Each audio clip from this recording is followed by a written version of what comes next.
রেবতী রমন বিশালায়ুধ হলধর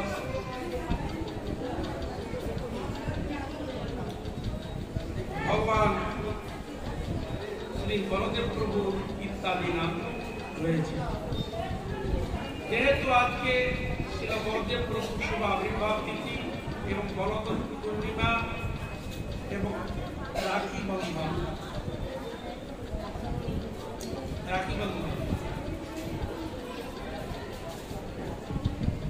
এইসব লীলাগুলো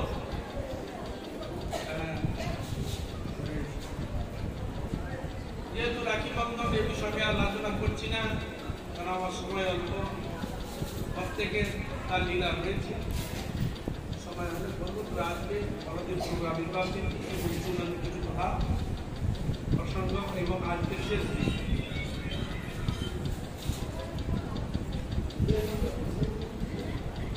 এখন আমরা বলদেব প্রভু নিয়ে আমরা আলোচনা করব।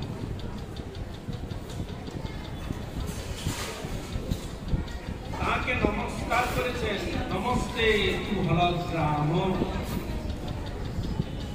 তার নাম হলগ্রাম বা হল বলা হয় কেন? হল মানে নাগর, হল মানে নাগর। এখন আপনারা প্রশ্ন করবেন যে ভগবান বলদেব প্রভু তার আবার অস্ত্রগুলো পেলেন না, আবার হলকে নিয়ে টানলেন। হল মানে নাঙ্গল, হল মানে নাঙ্গল। তার তিনি আর কিছু পেলেন না, লাঙল নিয়ে ব্যবহার করছেন।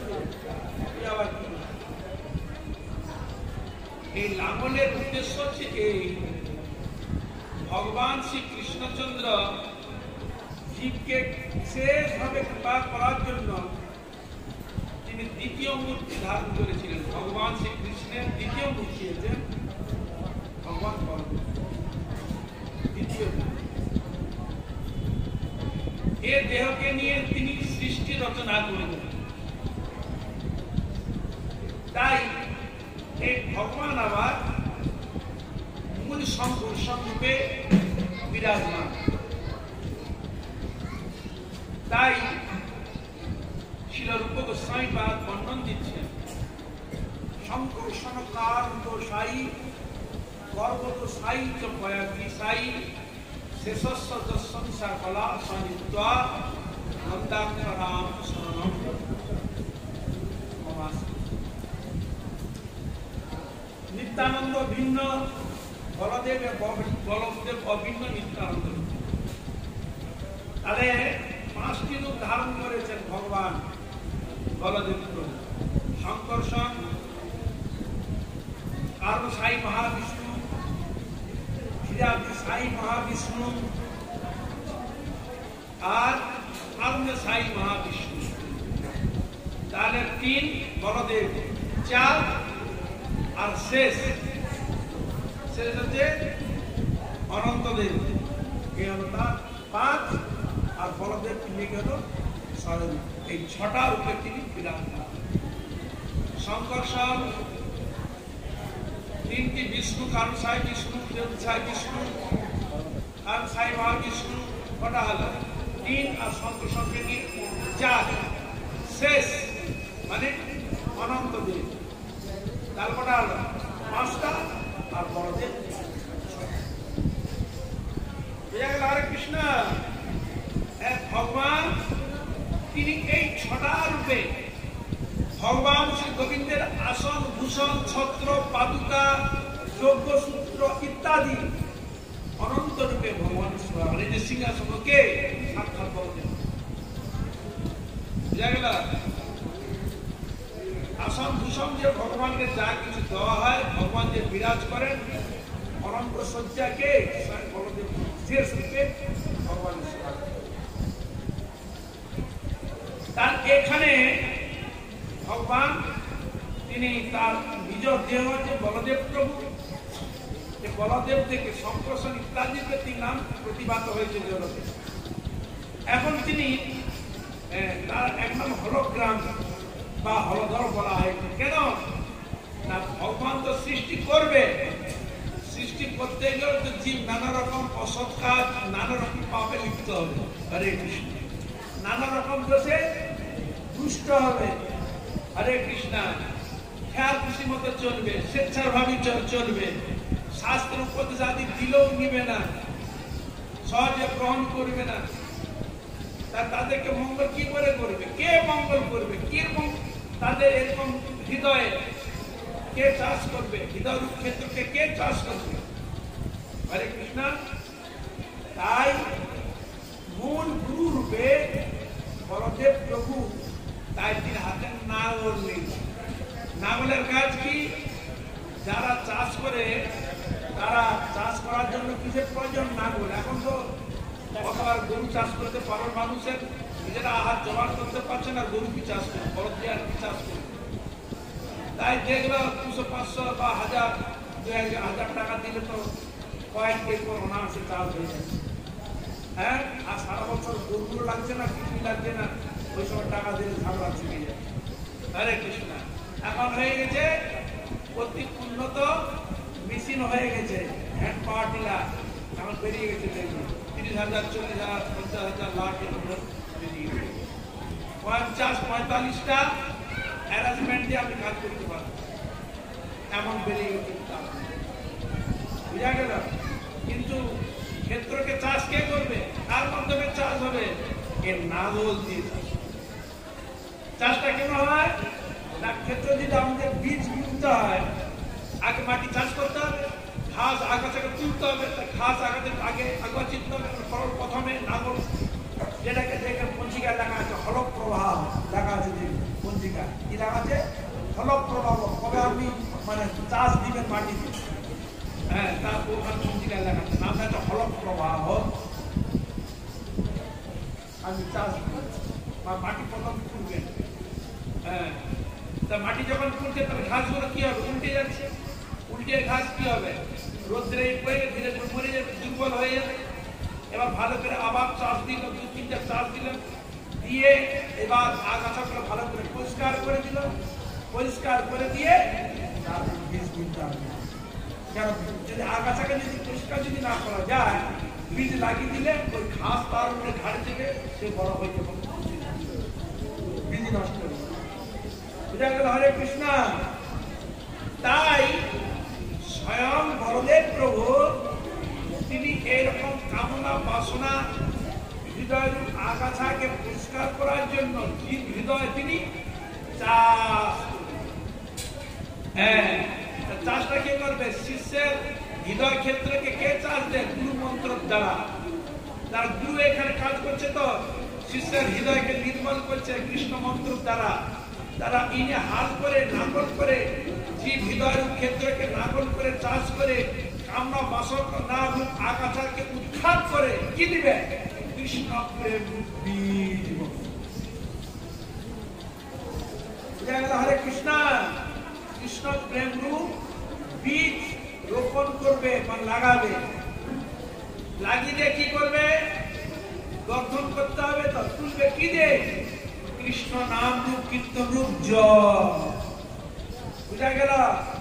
কৃষ্ণ প্রেম রূপ, সৎসঙ্গ রূপ জল, খাদ্য ইত্যাদি যত আমি এই আত্মার মধ্যে, শরীরের মধ্যে কৃপার বীজ যখন বপন করা হয়, যখন দেওয়া হয়, শ্রবণ কীর্তন করতে করতে ওই ভক্তিলতা বীজ ধীরে ধীরে বর্ধিত হয়। তাহলে এখানে কি বীজ লাগালেন? কৃষ্ণ মন্ত্র রূপ বীজ। তাই গুরুদেব কি মন্ত্র দেয়? কৃষ্ণ মন্ত্র। সকল মন্ত্রের সার কৃষ্ণ একটি এমন মন্ত্র, যে মন্ত্রের মধ্যে সকল দেব দেবী, বিশ্ব ব্রহ্মাণ্ডের সকলের বীজ গুলো থেকে স্বয়ং ভগবান কৃষ্ণ। এই জন্য মন্ত্র সিদ্ধি করতে গেলে মন্ত্রের পূর্বে ওম শব্দ সংযোজিত রয়েছে। বুঝা গেল? হরে কৃষ্ণ। ওম শব্দ সংযোজন, ওঙ্কারকে বলা হয়েছে প্রণব। যদি বলে প্রণব মন্ত্র কাকে বলা হয়? এই ওঙ্কারকে বলা হয় প্রণব মন্ত্র। তার এই জন্য ওমের উচ্চারণ। তাই ভগবান শ্রী গোবিন্দ তিনি বলদেব রূপে দ্বিতীয় রূপ ধারণ করে প্রত্যেকটি জীবকে কৃষ্ণ ভক্তি কৃষ্ণ প্রেম দিয়ে তার চরণে তিনি আকর্ষণ করে নিয়ে আসবেন বলে এই জন্য তার নাম হলো হলধর। বুঝা গেল? হ্যাঁ, হলধর। আর কি দিলেন? নমস্তে মশালায়ুধ মুশলায়ুধ। তাহলে আমি হলগ্রাম রূপ কৃষ্ণ যে বলদেব জীবের হৃদয় ক্ষেত্রকে পরিষ্কৃত করে কৃষ্ণ মন্ত্র বীজ লাগিয়ে বদ্ধ জীবের মঙ্গল প্রদান করেন, আমি সেই হলগ্রাম ভগবান বলদেব প্রভুকে আমি নমস্কার করি। আবার বললেন হলায়ুধ মুশালায়ুধ। মুশল মানে হল আর মুশল না দুটি হাতে থাকে। মুশলের কি কাজ? যারা দেখবেন চাষ করে মাঝে বড় বড় ঢেলা উঠে কিন্তু বীজে লাগাতে গেলে মাটিকে ঢালা ভেঙে ছোট ছোট ছোট ছোট করে তৈরি করে দিতে হবে, তার ঢালা না ভাঙলে হবে না, মাটিটা করে করতে হবে। এখন এইসব যারা অত্যন্ত অহংকারী, হ্যাঁ বীজ মানে অহংকারী বীজ থাকে তো, হ্যাঁ সব অহংকারকে শাসন করার জন্য মুসল দিয়ে প্রহার করে ওকে উপযুক্ত বীজ লাগানোর ব্যবস্থা করে থাকেন। এই জন্য তিনি নাম দেন মুসল। এহেন ভগবানকে আমি নমস্কার করি। নমস্তে। আর কি দিলেন? নমস্তে রেবতী কান্ত। রেবতী কান্না কে বলতে পারে?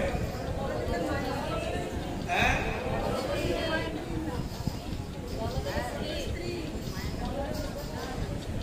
বলদেবের মায়ের নাম কি? রোহিণী। হরে কৃষ্ণ। রেবতী কান্ত মানে রেবতী স্বামী, কান্ত মানে স্বামী। রেবতী কান্ত, এই নয় রেবতী কান্ত, রেবতী রমন, এই শব্দগুলো শাস্ত্রে রয়েছে। তাহলে তিনি রেবতীকে তিনি কি করেন? আনন্দ প্রদান করেন এবং ভরণ পোষণ করেন। আর শুধু কি রেবতীর কান্ত তা নয়, তিনি বিশ্ব ব্রহ্মাণ্ডের কান্ত, অর্থাৎ পালন কর্তা, রক্ষা কর্তা। এইসব বলদেব প্রভু ক্রিয়া। আর তার কি মহাত্মা দিলেন? নমস্তে ভক্ত বৎসল। তিনি হচ্ছেন ভক্ত বৎসল। বলদেব প্রভু হচ্ছে ভক্ত বৎসল। বৎসল শব্দের অর্থ কি বুঝায়? বাৎসল্য। মা যেমন তার শিশুকে যেমন আদর করে, স্নেহ করে, রক্ষা করে প্রতি মুহূর্তে প্রতি ক্ষেত্রে, সেরকম ভগবান বলদেব প্রভু শরণাগত ব্যক্তিকে নিজের পুত্রের মেয়ে তাকে স্নেহ করেন, রক্ষা করেন, পালন করেন। সেই জন্য তাকে বলা হয় ভক্ত বৎসল। ভক্ত রক্ষা করেন। এবার চৈতামৃতের মধ্যে নিত্যানন্দ প্রভু এবং বলদেব প্রভু একই। বুঝা গেল? ছিল নরোত্তম দাস ঠাকুর কীর্তনে বললেন, ব্রজেন্দ্র নন্দন যেই সচিসূত হইল সেই বলরাম হইল নিতাই। দীনহীন যত ছিল তারে গোরা উদ্ধারিল, তার সাক্ষী জগাই আর মাথাই। এই জন্য সেখানে শব্দগুলো সংযোজিত রয়েছে। তা এই বলদেব প্রভু তিনি বর প্রদান করেন কাকে? যিনি কৃষ্ণ ভজন করবেন, কৃষ্ণ আরাধনা করবেন, এমন ব্যক্তিকে ভগবান বলদেব প্রভু শক্তি প্রদান করেন। এই জন্য বলদেব প্রভুর শক্তি যদি আমরা না লাভ করতে পারি, তার কৃপা যদি আমরা লাভ না করতে পারি, তাহলে কিন্তু আমরা ভজনে উন্নতি লাভ করতে পারবো না, ভজনে উৎসাহ লাভ করতে পারবো না। তিনি যদি আমাদের শক্তি দেন, কৃপা করেন, আশীর্বাদ করেন, তবে আমরা তার কৃপাকে ধারণ করতে পারি, নচেত আমাদের কোনদিন সম্ভব নয়। তাই শ্রীল বলদেব প্রভু তিনি জনককে কৃপা করার জন্য তিনি এই রকম রূপে প্রকটিত হয়েছে। তাই নিত্যানন্দ প্রভুর কথা আলোচনা করলে আমার বলদেব প্রভুর তত্ত্ব আমরা জানতে পারবো, বুঝতে পারবো। তাই শাস্ত্রে এ বিষয়ে আলোচনা হয়েছে, একটু আমি আলোচনা করব।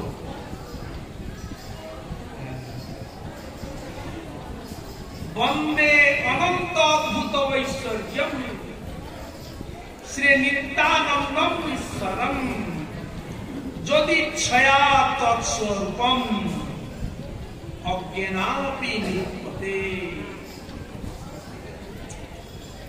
অনন্ত অদ্ভুত ঐশ্বর্যম ঈশ্বরম, তার অনন্ত শক্তি, অনন্ত, অনন্ত কাকে বলে? যার কোনো অন্ত পাওয়া যায় না, তার নাম হচ্ছে অনন্ত। আর কি? অতি অদ্ভুতম, তার অপ্রাকৃত শক্তি, অদ্ভুত শক্তি।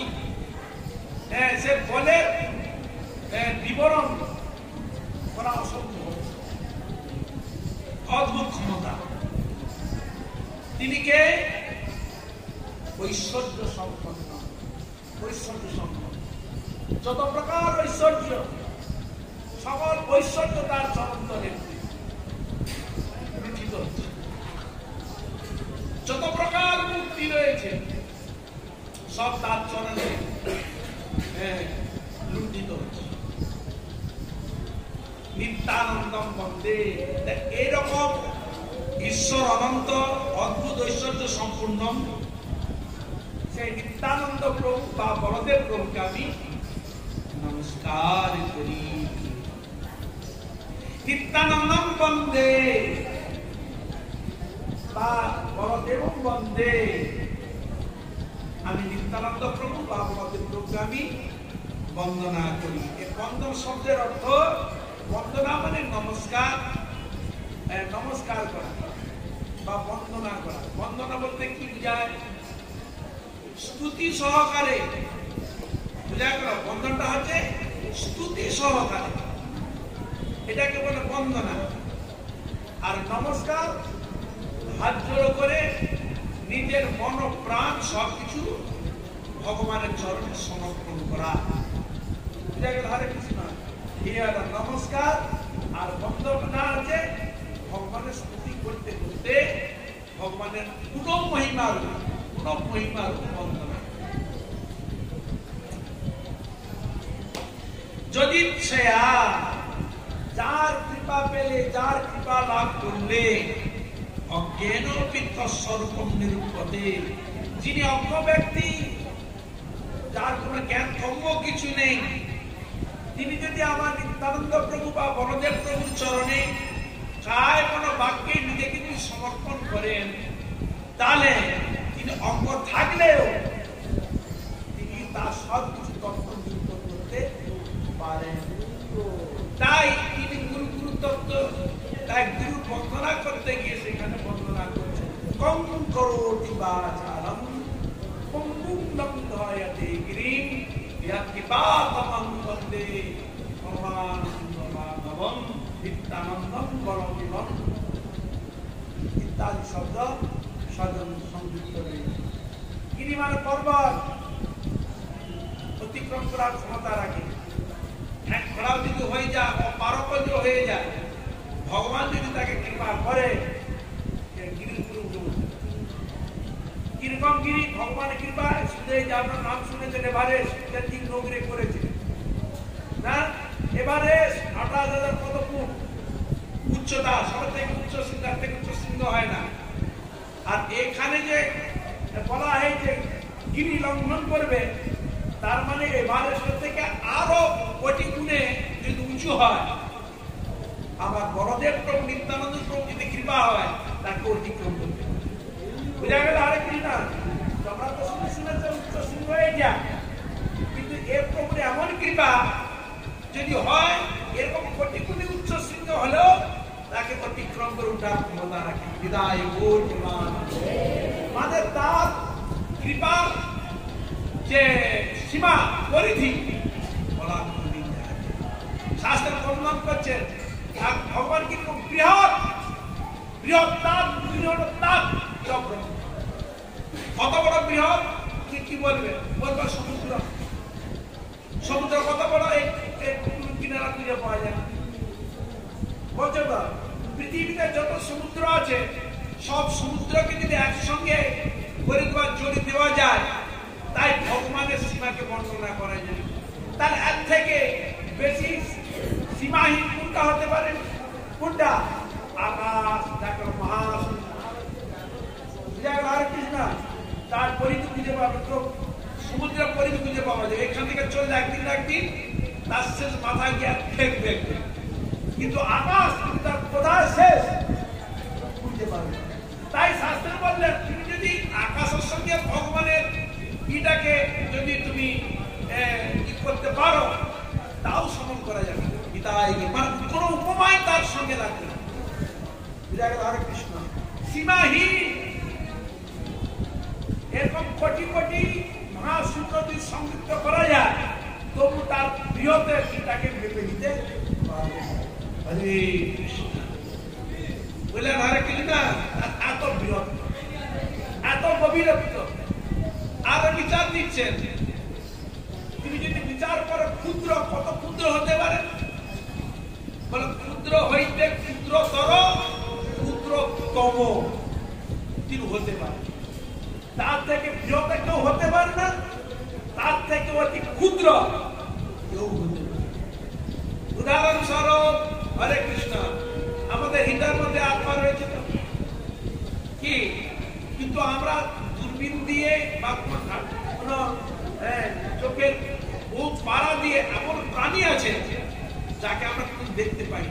প্রতি নিঃশ্বাসে প্রশ্বাসে আমরা পেটের মধ্যে ঢুকে যাচ্ছি। জলের মধ্যে এমন প্রাণী আছে আমি দেখতেই পারবো না, সূক্ষ্ম হয়তো সূক্ষ্ম তর সূক্ষ্মতম সে প্রাণী বেঁচে আছে। কেন বেঁচে আছে? ওর ভিতরে ভগবান বিরাজ। কি বুঝা গেল? আরে কি না তিনি এত ক্ষুদ্র যাকে দেখা যায় না সে প্রাণীকেও তিনি আত্মারূপে চেতন দান করছেন। তার কত ক্ষুদ্র চিন্তা করেন। হ্যাঁ, এই যদি আপনি যে দিক দিয়ে বিচার করতে যাবেন ভগবানের সঙ্গে আপনি বিচার করতে পারবেন। হরে কৃষ্ণ। মানুষের জ্ঞানের পরিধি তার সীমা দিতে কোনদিন পারে না। এই জন্য সেখানে বলা যায় বিরোধতা ভগবান তার এত বৃহত্তর মহিমা। তা এখানে বলার তাৎপর্য বলদেব প্রভুর নাম কি? বলদেব। তার মানে কি? তিনি বলের অধিষ্ঠাত্রী দেবতা। হরে বুঝা গেল? হরে কৃষ্ণ। তিনি বলের অধিষ্ঠাত্রী দেবতা, এই জন্য আমরা বল দেব। কেউ যদি বলে আমি বল চাই, কি সূত্রে বল দিবে? ভজন যদি করো, তার সেবা যদি করো, তার আরাধনা যদি করো, তার স্মরণ গ্রহণ যদি করো, তার কৃপা যদি চামচা করো, এইরকম সেবা ভাবকে নিয়ে যদি তার চরণে সমর্পণ করা যায় তাহলে ভগবান তাকে সেই শক্তি দিতে পারে। বিদায় গৌর প্রেমানন্দে। এই জন্য মহাভারত আলোচনা করলে আপনি দেখতে পাবেন ভীম যখন বড় যোদ্ধা গদা, তিনি গদাধর বলা। ভীমের এক নাম হচ্ছে গদাধর, গদা ভগবান। আবার কার নাম গদাধর? বিষ্ণুর এক নাম গদাধর। বিষ্ণু তো গদা আছে, হ্যাঁ, বিষ্ণুকেও গদাধর বলা হয়। যাই হোক, ইনি দুর্যোধন সে আগে থেকে অন্য কার কাছে গদা শিক্ষা লাভ করি। সে দেখলো আমাকে যদি গদা শিক্ষায় যদি শক্তিমান হতে হয় আমার তো বড়দেবের কাছে শিখতে হবে। দেখুন তার বৃত্তিটা কলি প্রভাবমান বৃত্তি। বুঝা গেল? দুর্যোধনের বৃত্তিটা ছিল কলি প্রভাব বৃত্তি।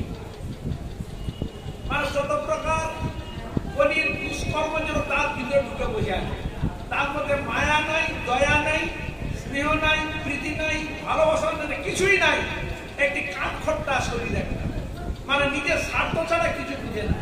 নিজের স্বার্থ সিদ্ধি করতে যদি কাউকে মেরে দেয় ধরে তার সে প্রশ্ন দেখুন, এহেন ব্যক্তি সেও একবার স্বীকার করে নিয়েছে যদি আমাকে খোদা যুদ্ধে যদি অত্যধিক বল যদি প্রয়োগ করতে হয়, শক্তিমান যদি হতে হয়, সেটা একমাত্র বলদেব।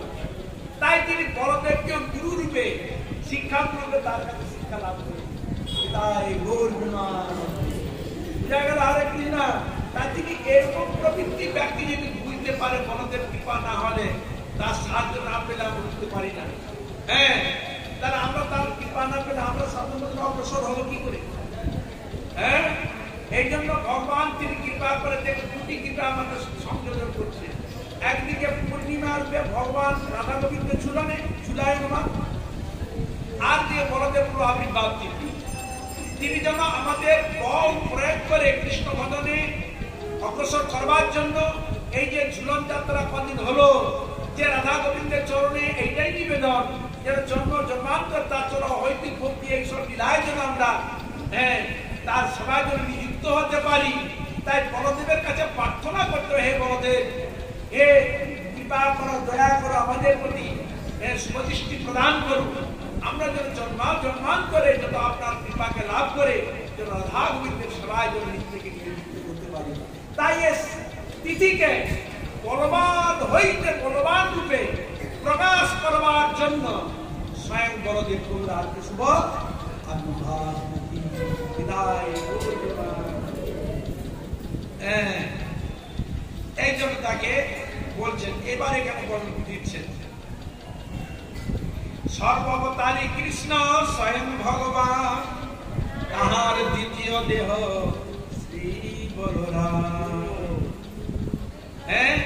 সর্বাবতারী কৃষ্ণ, অনেকের মাথায় একটা ঢুকে, আমি প্রায় মাঝে মাঝে শুনি যে কৃষ্ণের কথা বলতে গিয়ে অনেকে বলে কি অন্যান্য যে অবতার বা অন্যান্য তাদেরকে ছোট করা হয়, কিন্তু জায়গায় হরে কৃষ্ণ এরকম তাদের শব্দ প্রয়োগ শোনা যায়, যা উনার যেটা বলছে উনি বড়, আর যত যারা বলছে তারা ছোট, এরকম বিচার। এটা এরকম বিচার নয়। শাস্ত্রে ভগবান এক এক অবতারের বিশেষ গুণকে অবলম্বন করে জগৎজীবকে কৃপা করার জন্য ভগবান আসে। এই জন্য কোথাও লেখা আছে 60টি গুণ, কোথাও লেখা আছে 55টি গুণ, কোথাও লেখা আছে 50টি গুণ, কোথাও লেখা আছে 60টি গুণ, কোথাও লেখা আছে 62টি গুণ, আবার কোথাও লেখা আছে 64 16 কলাম। বুঝা গেল? মানে এটা হলো ভগবানের রসের গুণের উপর তার ভজনের প্রবৃত্তি, মানে পাওয়ারফুল।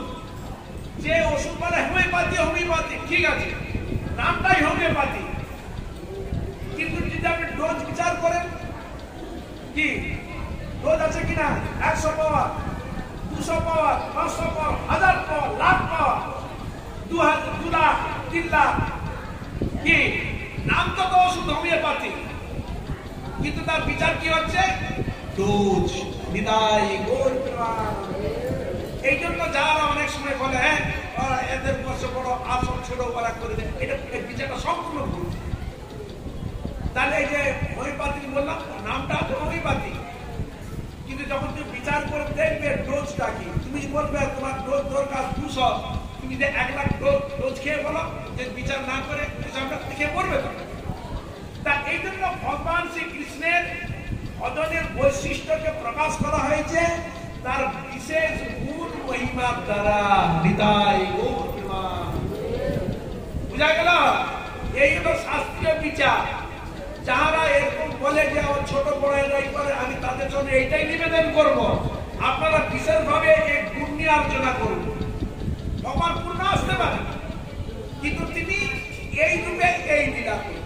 যেমন রামচন্দ্র, তিনি মর্যাদা পুরুষোত্তম, তিনিও পূর্ণ, কিন্তু তিনি লীলা করছে মর্যাদা স্থাপন করেছে। বুঝা গেল? এটা মর্যাদা পুরুষোত্তম বলা হয়।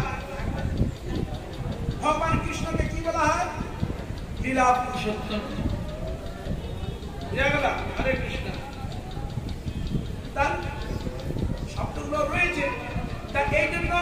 গোস্বামীর আরো বিচার করেছে ভগবান শ্রীকৃষ্ণ যখন বৃন্দাবনে থাকেন তখন তিনি পূর্ণ গোপীগণের কাছে নিত্য বিরাজিত পূর্ণ ভগবান রূপে। তার তখন ওখানে অভিমান কি আমি গোয়ালার ছেলে মানে নন্দ মহাদেব পুত্র, হ্যাঁ যশোবতী মা আমার মা, কার সন্তান আমি হচ্ছে গোয়ালা মানে ঘোষ বংশে আমার জন্ম, গরু হচ্ছে আমার ধন, তাকে রক্ষণাবেক্ষণ করা আমার কর্তব্য, এই হল অভিমান। ওই কৃষ্ণ যখন আবার মথুরায় চলে গেল তখন তার মধ্যে যাচ্ছে আমি বসুদেবের পুত্র, আমি ক্ষত্রিয় সন্তান, বসুদেব হচ্ছে ক্ষত্রিয়, আমি তার সন্তান, এই জন্য আমার এখন তার কি হলো ভাব প্রকট হলো, আমি ক্ষত্রিয় সন্তান। দেখুন কিসের উপরে চলছে এখানে, এখানে অভিমান হচ্ছে ক্ষত্রিয়, উনি যখন ওইখানে যাচ্ছে তখন তার অভিমান আমি কি নন্দ মহাদেব। এখানে কি বিচার, কিসের দ্বারা বিচার হচ্ছে? এখানে ক্ষত্রিয় তো তার সে ভাবটা এলো না কেন, ক্ষত্রিয় ভাবে এখানে প্রকট করলেন না কেন, ওখানে গিয়ে প্রকট করছে, দ্বারকাতে প্রকট করছে ইত্যাদি। বুঝা গেল? এই জন্য বিচার গুলো করবে, এই জন্য যারা উল্টো পাল্টা কথা বলবেন না, এইটাই নিবেদন। আপনার শাস্ত্র বিচার করুন, কৃষ্ণ সম্বন্ধে তার কি গুণ লেখা আছে দেখুন। এই যে অনেক সময় ঝগড়া হাঁটি হয়, ব্রাহ্মণকে নিয়ে আর বৈষ্ণবকে নিয়ে অনেক সময় উল্টা পাল্টা কথা বলে। ব্রাহ্মণের কটা গুণ শাস্ত্র বলে দিয়েছি, বৈষ্ণবের কটা গুণ শাস্ত্র বলে দিয়েছি। আপনারা দেখুন, বিচার করুন, উল্টা পাল্টা বলবেন না। উল্টা পাল্টা বলে মানুষের মগজ উল্টা পাল্টা হয়ে যায়। একে বদ্ধজীব, তাদের মধ্যে শ্রদ্ধা বিশ্বাস ভক্তি কতটা থাকে না, সংসারে নানা রকম চিন্তা ভাবনা থাকে। এই জন্য যারা পাঠক যারা, তাদের জন্য এটাই নিবেদন, আপনার শাস্ত্র ভালো করে বিচার করুন। শাস্ত্রে কোথায় কি লেখা আছে সেই বিষয়ে, প্রত্যেকটা বিষয়ে কৃষ্ণ তার কোথায় প্রত্যেক বিষয় লেখা আছে। ভগবানের ধীর লড়ি ধীরাধীর ইত্যাদি শাস্ত্র তার বর্ণন দিয়েছে, আমাদের গোস্বামী সব দিয়েছে। আপনার শাস্ত্র খুলে বিচার করুন, বিচার করে কথা বলুন। এখানে উল্টো পাল্টা কোনো কথা বলবেন না যে হ্যাঁ উনি ভজন করে ওনার দেবতা বড় না আমার দেবতা ছোট, এইটা হিসাবে না। এখানে হচ্ছে তার লীলার বৈচিত্র্য হিসাবে বর্ণন দিয়েছে। বুঝা গেল? এই যে বৃন্দাবন যখন কৃষ্ণ লীলা করেন তখন তিনি 16 আলা 16 কলা পূর্ণ ভগবান গোবিন্দ পূর্ণতা সেখানে প্রকাশ দিয়েছেন। এই জন্য সেখানে প্রমাণ করা হয়েছে সর্বতারই কৃষ্ণ স্বয়ং ভগবান, তার দ্বিতীয় দেহ শ্রী বলরাম। এই জন্য এখানে বলা হয়েছে স্বয়ং বলতে স্বয়ং ভগবানই। তার প্রমাণ তো ব্রহ্মা দিচ্ছে, ঈশ্বর ব্রহ্ম কৃষ্ণ সচিদানন্দ বিগ্রহ অনাদি আদি গোবিন্দ সর্বকারণ কারণ। তাহলে ব্রহ্মার কথাকে উল্টে ফেলি দেন, ছুঁড়ে ফেলি দেন তাকে। মত বসান, কত মত বসাতে পারবে না। এই ব্রহ্মাজির কথা শিবজি বলছে, আরাধনানাম সর্বেশাৎ বিষ্ণু আরাধনা পরম তস্মাৎ পরতম দেবী দেবীকে বলছে যে আরাধনা করতে ভগবানের আরাধনা বলে যাচ্ছে। তারা শিকার ওই কথাটাকে উল্টে দেন, কেটে দেন, কেটে দিয়ে নিজের মতলব ঢুকিয়ে দিয়ে প্রচার করুন। এই জন্য শাস্ত্রে কিছু কিছু হয়েছে তদাংশ উৎপটাং পণ্ডিত, তারা উৎপটাং করে নিজের মতো করে কিছু কিছু শব্দ সংশোধন করে দিয়ে ঢুকিয়ে দিয়ে তাদের মতো করে দিয়ে একবার পুরো সময়টাকে একবার গোট পালট করে দিয়ে।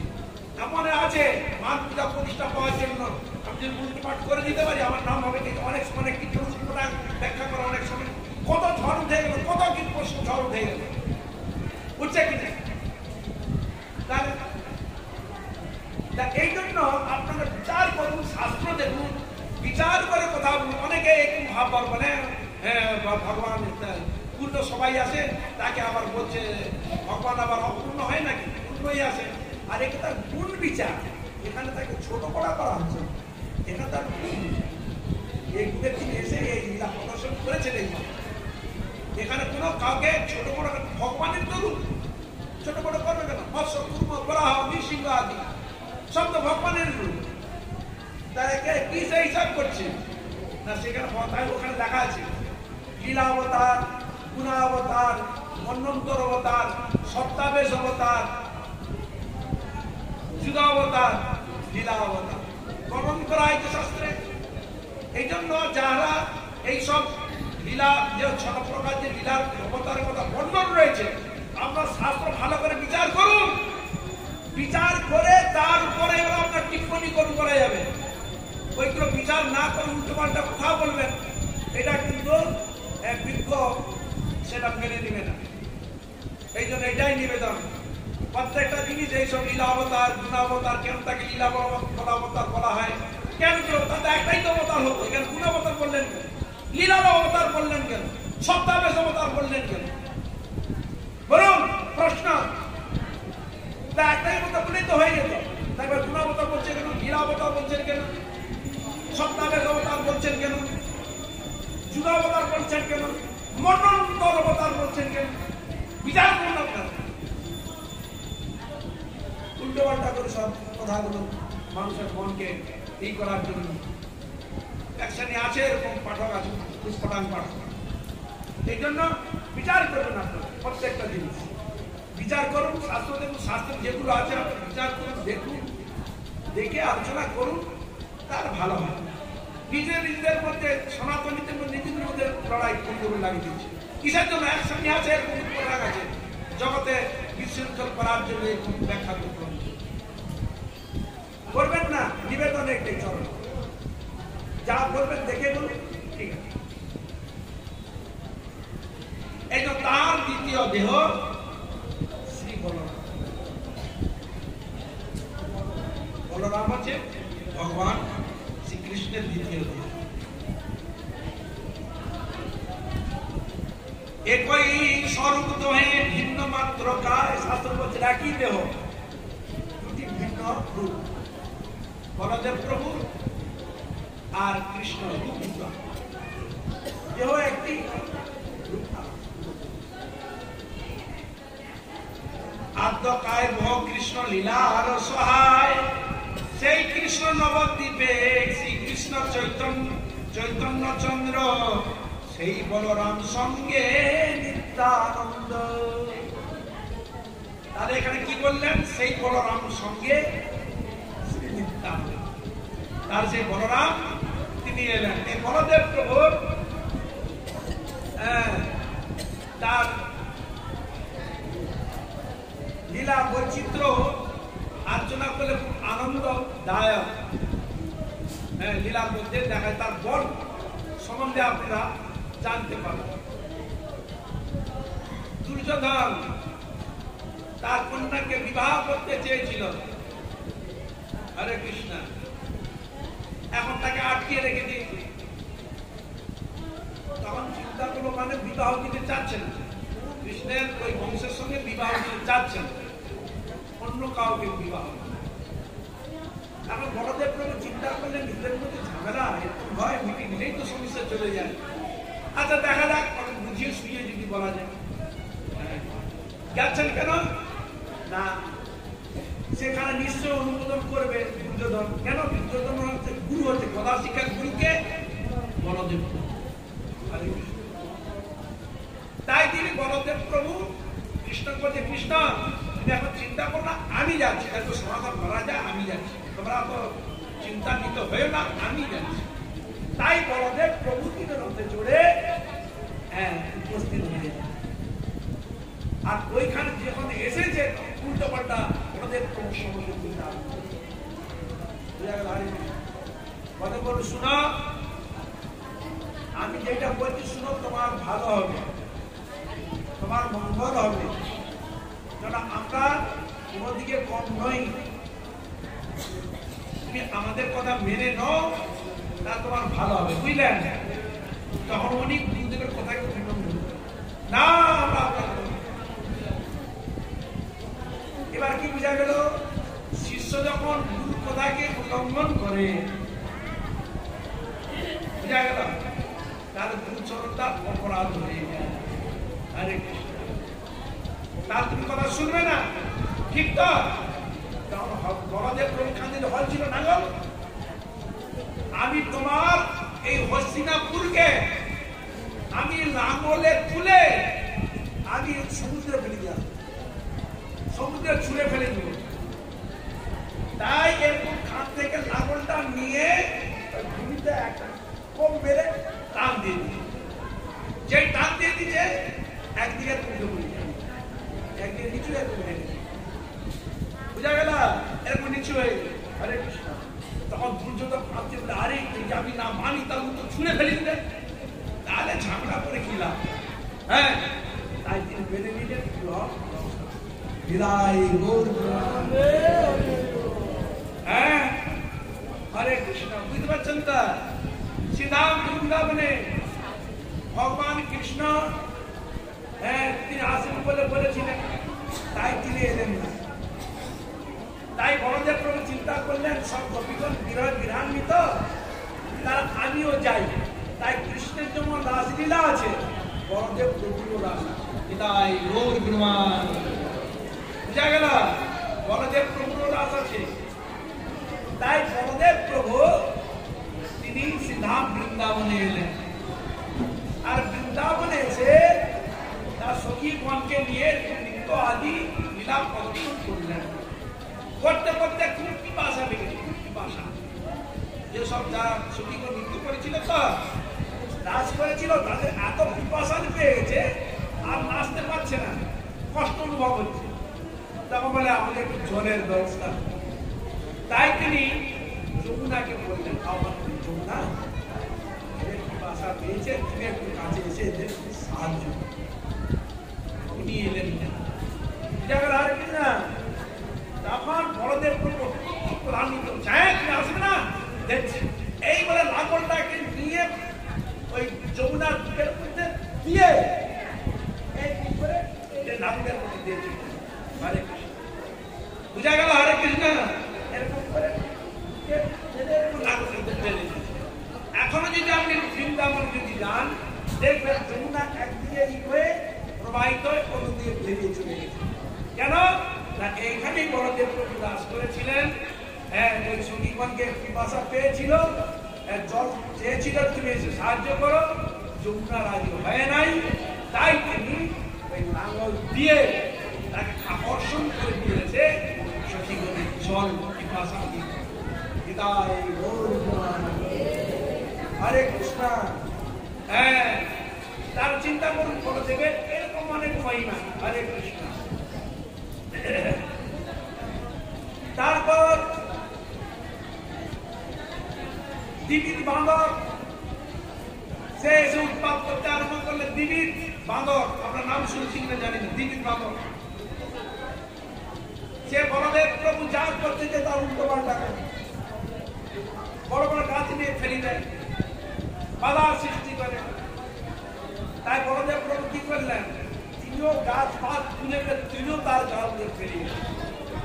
বুঝা গেল? দিবির বাঁদরকে তিনি তাকে বধ করেছিলেন। এই তো গেল। আপনারা নিশ্চয় শুনেছেন, তাল বনে তাল হয়েছিল, প্রচুর তাল। এই সময় তো তাল হয় না, তাল পাকা বেরিয়েছে। হ্যাঁ, এত তাল হয়ে গেছে, সে তাল বনে কেউ যেতে পারে না, কেউ যেতে পারে না তাল আনতে, একটা কেউ যেতে পারে। কেন? কংসের দুধ, ওখানে কোনো সুখ ছিল, কে বলতে পারে? হ্যাঁ, তার বংশ নিয়ে ওখানে ছিল, বংশ নিয়ে ওখানে বাস করে। আর কেউ যাতে একটা, কেউ যেন ব্রজবাসী, কেউ যেন একটা তাল নিয়ে যেতে পারে। তাই এখন খেলতে খেলতে খেলতে একদিন কাছাকাছি, হ্যাঁ, ভগবান বলদেব প্রভু কৃষ্ণ আজ সেখানে উপস্থিত হয়ে গেছে। আর যে উপস্থিত হয়ে গেছে, আর তালে বন্ধ, তার সেটি অনেক বিষয়। হ্যাঁ সখা, এখানে তাল বন্ধে তাল আমরা একটাও খেতে পারি না। কেন?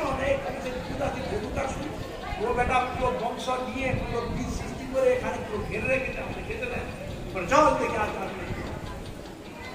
তাই বলদেব প্রভু গিয়েছে, সে গিয়ে কি করলেন, হ্যাঁ, তাল গাছটাকে নিচে ধরে ফেলে দিয়েছে।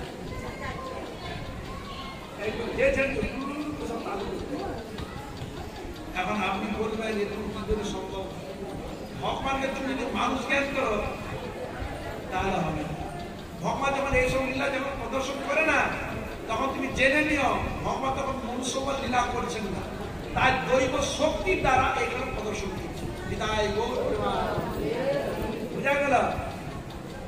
তাই তিনি ওই তার কাছে অনায়াসে বাচ্চা ছেলে যেমন অনায়াসে দাঁড়িয়ে দেয়, এই যেই নারী কিন্তু তার উপরে পড়ে গেছে। আর সব সকাল খেতাম যেই খাওয়া তার কথা আর তখন যেহেতু তার বংশ উপস্থিত হয়ে গেছে। আর ভগবান বড়দের কি বলছেন, হরে কৃষ্ণ, তার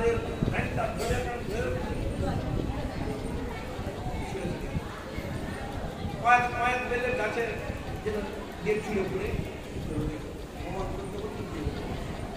আসে। তাল গাছগুলো এমন সারি সারি ছিল, মানে একটা গাছকে যদি কেউ ফেলি দেয় পুরো গাছ। উদাহরণস্বরূপ আমার ছোটবেলায় ওই ইট নিয়ে খেতে, ইট খেতে তার কিন্তু একটা আমরা তো 4 ইট, এখানে একটা ইট, এখানে একটা ইট, ওই ইট সারি সারি যাও, যত পর্যন্ত নিয়ে যেতে পারে, ঘুরে ঘুরে নিয়ে যাও, সোজা নিয়ে যাও, যেদিকে আপনি নিয়ে যাও। এখানে একটা ঠেকা দিল, এইটা ওর গায়ে পড়লো, ওইটা ওর গায়ে পড়লো, ওর পড়লো সবকে। দেখেছো কি তোমরা খেলেছ? কে খেলেছে হাত তুলে নাকি? তো দেখো কে খেলেছে, আর কে খেলেছে? আর শহরে তো গাড়ি সময় পাবে এইসব এরকম সরাসরি সারি সারি রাখলে ফেলে দিবে। তোমরা দেখতে পারো, আমি বললাম যে তোমরা পরীক্ষা করতে করেছ। হ্যাঁ হ্যাঁ, তুই যত বড় করতে পারো। হ্যাঁ, ও একটা সে তাল গাছ এমন সাজিয়ে ছিল, এমন সামনে দিয়েছে তাল গাছ তৈরি হয়ে। এই জন্য এখন ওই নামমাত্র তাল মন্ত্র, ওই 2-3টা তাল গাছ আছে, আর কি নাই। যেখানে দেবতা সূর্য ভগবান বধ করেছিল সখাগণ, যেখানে তাদেরকে আনন্দ প্রদান করেছিলেন, সেখানে বড় সরোবর এখন আছে, বড় ভাগমা।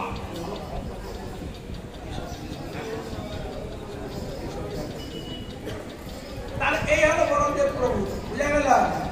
বিবাহ সময় হরে কৃষ্ণ বিবাহ, বড়দেব প্রভু, স্ত্রী হচ্ছে সপ্তদিকে রেবতরাজের কন্যা রেবতী।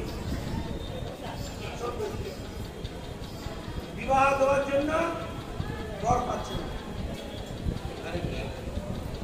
বিবাহ দেওয়ার জন্য বর পাচ্ছে না, তাই বিয়ে হওয়ার যোগ্য হয়ে গেছে। তাই তিনি ব্রহ্মার কাছে গিয়েছেন বর খুঁজে পাওয়ার জন্য। তখন তিনি বললেন, তুমি চিন্তা করো না, আসতে দাপর যুগে যদু বংশকে কৃপা করার জন্য ভগবান কৃষ্ণ এবং বলরাম দ্বারা আসবে, সেই বলরাম হবে। হ্যাঁ, তার কোন যুগে? সত্য ত্রেতায় গেল, দাপর গেল, সত্য প্রত্যেকটা তারপর দাপর। এতদিন অপেক্ষা করতে হবে কিন্তু তিনি পুরো নগদ যৌবনা। হ্যাঁ, তার চুল পাকবে না, এত বছর হলে আমাদের চুল পেকে যাবে, দাম খোলা হয়ে যাবে। হ্যাঁ, তার শরীর চামড়া লুজ হয়ে যাবে, শরীরে কালিমা আসবে, নানা রকম রোগ ক্লান্তি দেখা দিবে। কিন্তু তার ঐশ্বরিক জিনিস তো এখন যখন তাকে বিয়ে দিতেছে তখন সত্য দিকের তার পরিধি তো বড়, লম্বা বেশি, বুঝা গেল? প্রত্যেকটা দিকের মানুষের আলাদা আলাদা, বুঝা গেল? সত্য দিকে কেউ বলে 21 হাত, ক্রেতায় বলে 14 হাত, তারপরে বলে 7 হাত, আর পরিতে যার হাতে 3.5 হাত। যেমন কিনো হিসাব করে যে যেমন ব্যক্তি তার হাতে 3.5 হাত। যত বড় লম্বা হোক, যত বড় গাঁটটা টুকটা হোক, তোমার হাতে মেপে দেয় 3.5 হাত, 4 হাত হবে। হরে কৃষ্ণ। মানুষ তার শরীরের গঠন অনুযায়ী তার হাতের অনুযায়ী 3.5 হাত। আপনি 4 হাত পাবেন নাকি? 3.5 হাত। যত বড় লম্বা আর যত বড় আপনি বেঁধে হবে। তারা এবার যখন আমরা অনেক সময় এই গ্রামের দিকে কিছু কিছু বাড়াবাড়ি হয়, সেখানে খুবই কিছু দেখা যায়। বর হচ্ছে ছোট, হাইট ছোট করেছে, আর কন্যাটা বলছে বড়। এখন বিবাহ হয়েছে, ঘোড়া মলা বদল করবে, মেয়ের গায়ে তার সিরিজ করে দিয়েছে, আর অটোমেটিক ছেলেটা হাত পালা নিয়ে একবার দুপা উঠছে, আবার এক দুপা আর দুপা উঠছে, কি করছে মালা পড়াতে যাচ্ছে ওই সিঁড়িতে উঠে ক্লাস 3 গোলা মালা পড়া লম্বা তো। আরে কি করবে, আরে তাহলে রসিক হাসো বলতে খেতে এসে যাবে না, কিন্তু যখন মেয়েরা কবুতরের প্রতি যথেষ্ট লম্বা, তখন ভগবান তিনি কি করলেন, আমাকেই ব্যবস্থা নিতে হবে, আমাকে সাবধানী বলো যাই বলো, আমাকে উপাসন করো। তাই বলদেব প্রভু কি করলেন, হরে কৃষ্ণ এরবতী এলেন, লাঙ্গলটা এই খাদের মধ্যে চেক করে দিকে হয়ে এলেন কোথায় আমাদের মেয়ের মেয়ের এবং পুরুষের সবাইকে কাঁধ পর্যন্ত হবে মেয়ের কাড়া, মাথা থাকি মেয়ে এইটা প্রত্যেক। হ্যাঁ তাই আমার টান দিয়ে দিচ্ছে ওই মাত্র এসে দিচ্ছে, তার বোঝা গেল বলতে এইটা দেখাচ্ছে পুরুষ হবে যদি এত হয়, স্ত্রীর ভাড়া কত হবে ভাড়া অনুযায়ী তাদেরকে দেখে সেরকম ভাগ করে সেরকম বিচার করে স্ত্রী এবং পুরুষের তাদের যে হিসাব বিকাশ করা বিদায় গৌরবানন্দে। তাই তিনি লাঙ্গল দিয়ে সোজা করে দিলেন, তারপর তাকে বিবাহ করলেন, তার নাম হলো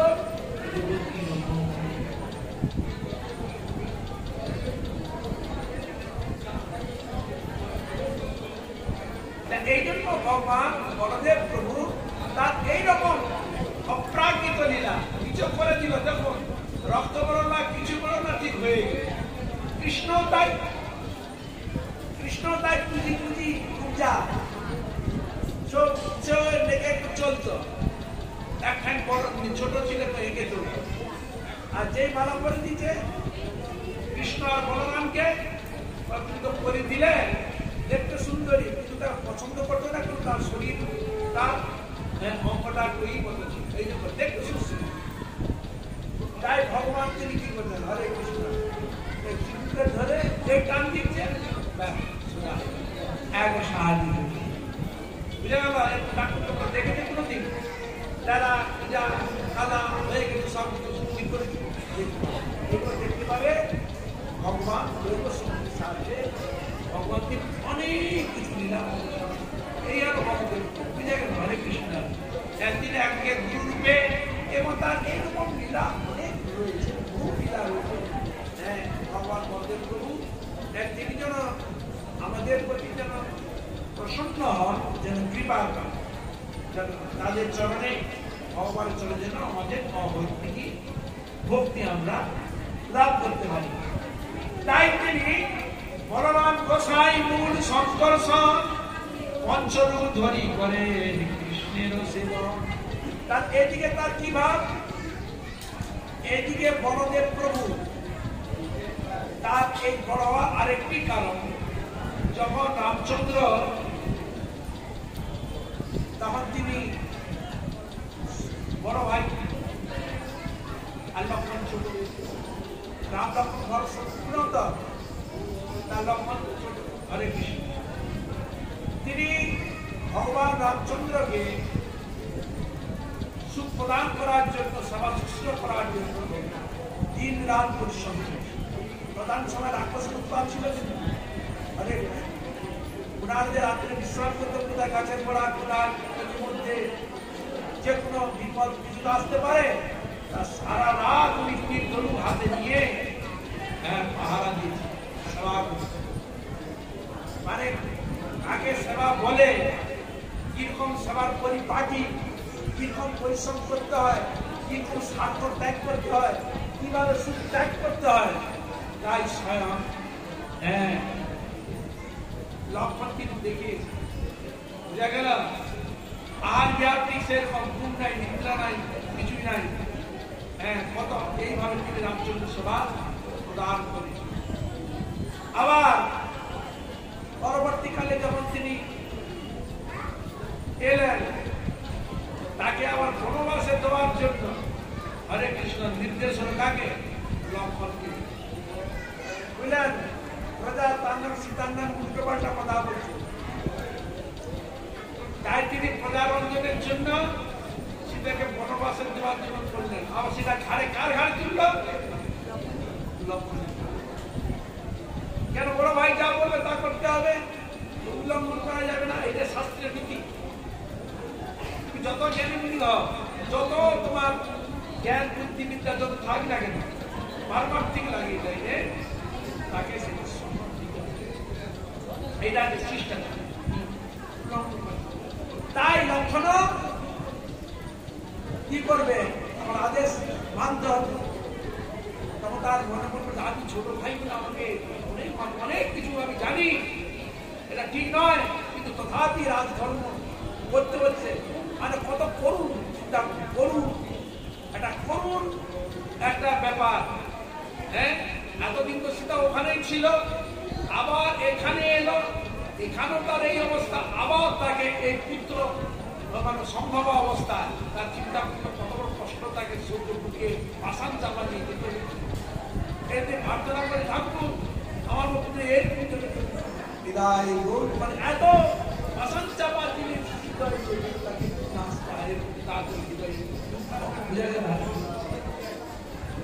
হ্যাঁ, এরকম দুঃখ। তাই রামচন্দ্র জানতে পারলেন সত্যি, হ্যাঁ তার ঠিক আছে লক্ষণ, তুমি তো আমার এই লীলা সত্যি অনেক কিছু সহ্য করেছ, হ্যাঁ তুমি আমার পালন করেছ, আসছে আছে দাপর যুগ, সেই দাপর যুগে তুমি হবে বড় ভাই, আমি হব, তুমি আমাকে যা বলবে তাই সেই লক্ষণ শঙ্কর শাম তিনি আবার ত্রেতা যুগে লক্ষণ ছিল, তিনি আবার দাপর যুগে তিনি এসে উপস্থিত হলেন। এক এক লীলায়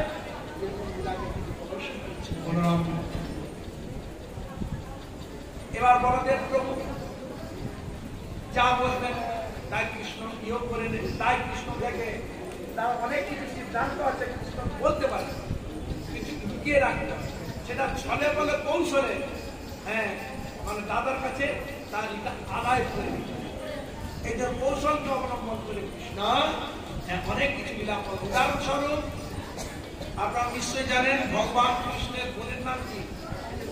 সুভদ্রা। এই সুভদ্রা বিয়ের সময় বিয়ে করতে ওর সঙ্গে হওয়ার কথা ছিল না, হ্যাঁ দুর্যোধনের ওই দিকে চলে যেত, হরে কৃষ্ণ অন্যান্য দিকে চলে যেত। কৃষ্ণ চিন্তা করলেন যে না, এটা আমার এর মধ্যে রাখতে হবে, তাই তিনি হ্যাঁ ইচ্ছা হলো ওইটা প্রেরণা দিলেন ভগবান অর্জুন, যা ওই ছদ্মবেশে এসে কিছুদিন ওইখানে সেখানে এসে হ্যাঁ লুকিয়ে ছুটিয়ে নিজের পরিচয় না দিয়ে সেখানে এরকম ভাব প্রদর্শন। আর কৃষ্ণ তিনি অর্জুনের তার গুণ মহিমা এবং তার ক্ষত্রিয়তা ধর্মে এবং শিক্ষা দীক্ষা দিয়ে সব কিছু হ্যাঁ তিনি করেছেন। আমার ভক্তিজনক তার এইসব গুণ দেখে সে অন্যদিকে না, সে চেয়েছিল আমি যাকে বিয়ে করবো সে যেন রূপবান হয় আর বলবান হয়, সর্বযুদ্ধে যেন পারদর্শী হয়, ধনুর্বিদ্যায় যেন পারদর্শী হয়, সব দিক থেকে হরে কৃষ্ণ কোনো দিক থেকে কম না হয়। তাই যেন কৃষ্ণ অর্জুনের এই সব গুণগুলো বলে দিয়েছে, তাই সে মনে মনে অর্জুনকে প্রতিরূপে বরণ করেছিল। হরে কৃষ্ণ। তাই যখন এইভাবে যখন বুঝতে গেল তখন তিনি বলদেব এখন তো দেখো তো ভৌমিকে বিবাহ দিয়ে বলছে, এখন তো ভৌমি মতামত দাও, কে বলছে আমি যা বলবো তাই হবে, আমি যা বলবো তাই হবে।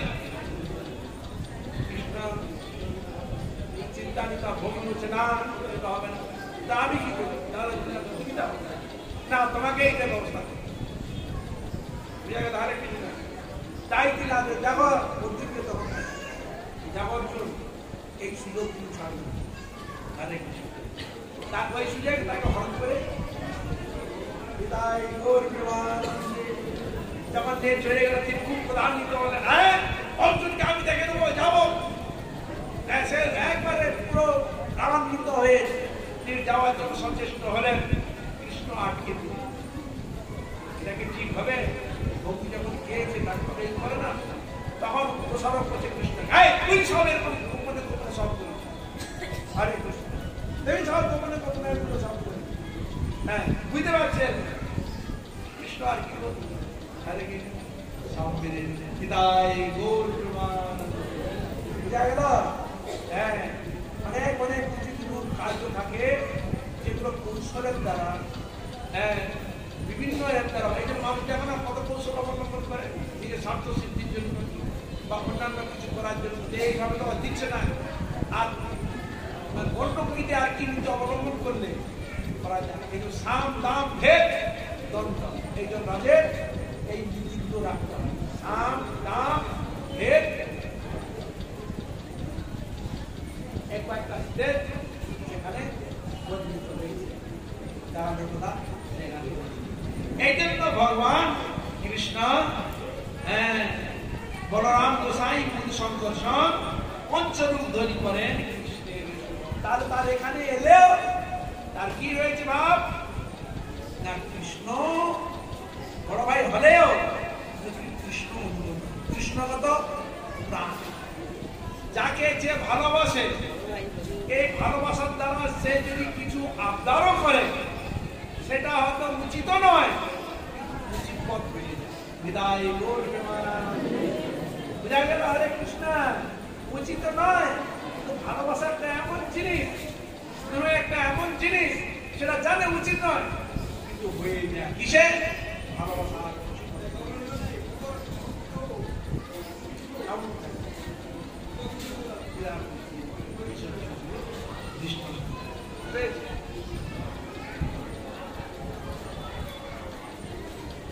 তাই বলদেব প্রভু এইভাবেই প্রদর্শন করে সৃষ্টি লীলা কার্য করে ধরি চারিকায়, সৃষ্টাদি সেবা তার আজ্ঞার পালন, সে রূপে করে কৃষ্ণের বিবিধ সেবা। ভগবান সেই রূপে, তার দেখুন একদিকে বলদেব এই রূপে আছে, আর এক রূপে অনন্ত রূপে শেষ রূপে তিনি ভগবানের সেবা করছেন। বুঝা গেল? তাহলে এই যে ভগবানের সেবা যা কিছু উপকরণ সেগুলো কি রূপে ভাববে? স্বয়ং বলদেব। এই জন্য সেবা পূজাদি করতে গেলে সবসময় ভাবনা থাকবে এসব ভগবান শ্রী গোবিন্দ অনন্ত রূপের তিনি সেবা করার জন্য তিনি ভগবানের রয়েছে। এর জন্য একটা ঝাড়ু যে আপনি দেন মন্দিরে, ওটা ফেলানোর জন্য ভগবানের সঙ্গে আমার থেকে ওর দাম বেশি। একটা ফুলে কি গাছে ফুলে থাকলে আমি নিয়ে শুকে ফেলি দিয়ে পা দিয়ে সেটা নষ্ট করে মারিয়ে দিতে না, কিন্তু ওই গাছের ফুল যদি ভগবানের চরণে যায়, ওই ফুলটাকে আপনি কি করবেন? পায়ে মারাতে পারবেন? কোথায় রাখবেন? হৃদয়ে মস্ত। কেন? প্রভুর অঙ্গ স্পর্শ, যেটা আমি পরিশোধন লাভ করে যে অঙ্গ স্পর্শ পাই নাই, আমার যোগ্যতা হয় নাই, কিন্তু আমি বলতে পারবো। বিদায় গৌর প্রেমানন্দ। বুঝা গেল? হরে কৃষ্ণ। তা এই সব জিনিসগুলো আমরা জানতে পারি। তাহলে এইরকম বলতে তিনি হচ্ছেন মূল তত্ত্ব রূপে তিনি মূল প্রতিষ্ঠিত। এই জন্য বলদেব প্রভু কৃপা অবশ্যই পেয়েছে। নিত্যানন্দ প্রভু বলদেব প্রভু কৃপা না পেলে আমরা কোনোদিন ভজন অগ্রসর কোনোদিন যেতে পারব, কৃষ্ণ প্রেম ভক্তি ভক্তি লাভ করতে পারব। ইনাদের নিয়েই আমাদের চলতে হবে, ইনাদের স্মরণ নিয়েই আমাদের চলতে হবে, ইনাদের কৃপা নিয়েই আমাদের চলতে হবে, তবে সম্ভব, তাদের সম্ভব নয়। যাই হোক, বলদেব প্রভু চরণে কোটি কোটি নমস্কার। তার চরণে এইটাই প্রার্থনা, তিনি যেন কৃপা করেন, দয়া করেন, আমাদের প্রয়োগ করেন, যেন তার গুণগান কীর্তন করতে পারে। এবার একটু চূড়নের শেষাংশ বর্ণন করি। ভগবান এই যে ঝুলন যে লীলাটি, এই লীলার বিশেষ কীর্তিবর্ধন কার জন্য জানেন? রাধা। কার কীর্তার্থে ঝুলন? রাধারানীর কীর্তার্থে। এই জন্য এই ছেলের ভাগ অতি বেশি। তাই কৃষ্ণকে কৃষ্ণ সব প্রতীক্ষা করছে রাধারানী কখন আসবে।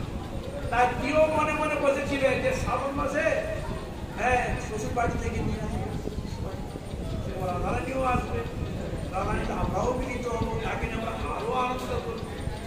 আর যারা বৃন্দাবনে যে আনন্দ পেয়েছে কৃষ্ণকে অবলম্বন করে, আর অন্যান্য সখীগণ তাদের বিবাহ হয়েছে, অন্যান্য তার শ্বশুর বাড়ি চলে গেছে, কিন্তু সে আনন্দের কারণে বিদায়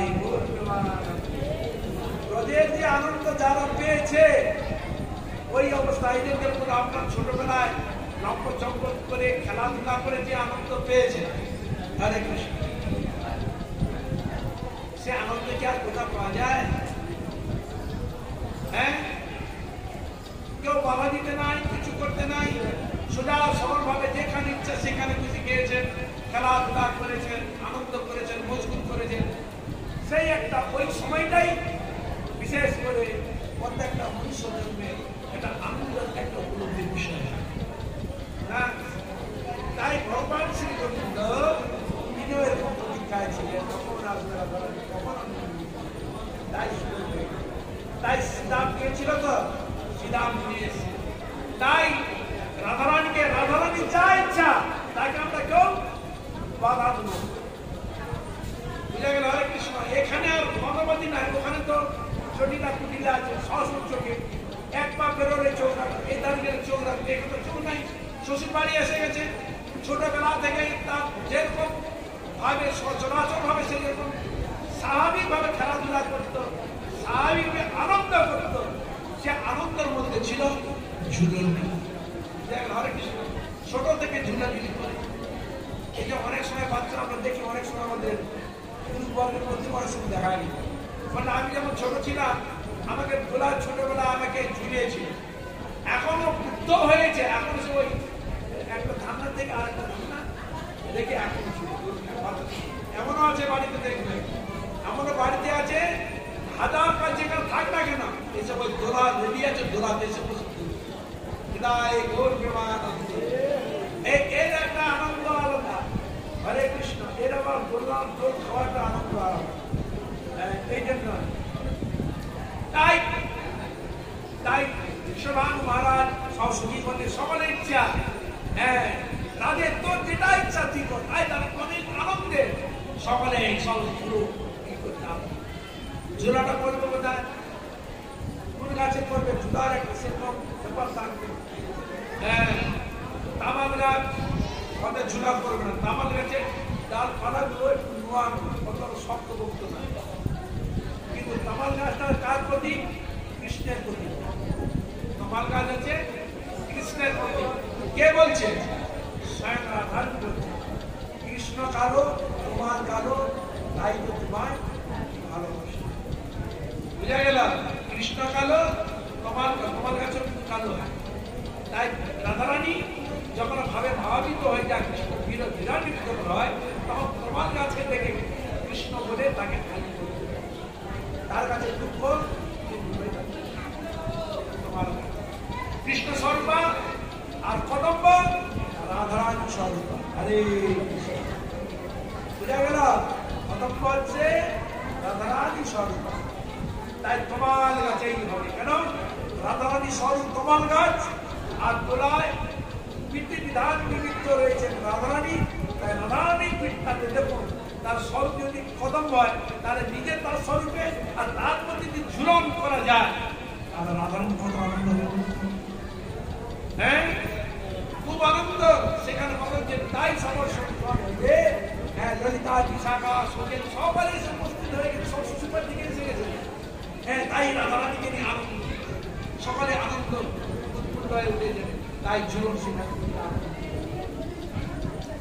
যখন ধরেন করতে করতে আমার কৃষ্ণ এসে আবার হ্যাঁ কৃষ্ণ নারায়ণ এসে উপস্থিত হলেন। এই জন্য তখন রাধারানী কে এবং কৃষ্ণকে একই আসনে বসিয়ে সখীগণ বুঝাচ্ছে হরে কৃষ্ণ। বুঝা গেল? সখীগণ তাকে বুঝাচ্ছে, দোষ দিচ্ছেন, এমন ভাবে দোষ দিচ্ছেন সেখানে হাস্যরসে আনন্দে উৎফুল্ল হয়ে গেছে সেখানে, আর নানা রকম বাদ্যযন্ত্র বাজাচ্ছে। সেখানে সকল সখীগণ কিরকম রাগ প্রদর্শন করেছিলেন, 6 রাগ 36 রাগিনী সাক্ষাৎ প্রকটিত হয়েছিল ওদের মাধ্যমে, বুঝা গেল। আর সকল ওখানে ছিল নানা রকম যন্ত্র, হরে কৃষ্ণ, পেয়ালা তান্ত্রিকা থেকে আরম্ভ করে যত পাওয়া দুর্গাজি সব এক এক সঙ্গী এক একজন তারা মানে পারঙ্গম করতে নানা রকম নাচতে গীতে আনন্দে ভগবান শ্রীকৃষ্ণকে দোলায় ঝুলিয়ে সকলে তার আনন্দ প্রদান করেছিলেন। কোনো সময় নানা রকম খাদ্যদ্রব্য ভগবান কৃষ্ণ এবং রাধারানীকে দেওয়ার জন্য সচেষ্ট হচ্ছেন, আর রাধারানী এটা নিয়ে ভগবান কৃষ্ণকে দিচ্ছেন। আবার রাধারানী আবার কৃষ্ণের অধরাবৃত তিনি গ্রহণ করছেন, আবার ওই অধরাবৃত আবার সকল সুখী সকল দান করে সকলের মনোবাসনা বিদায় গৌর হরে কৃষ্ণ।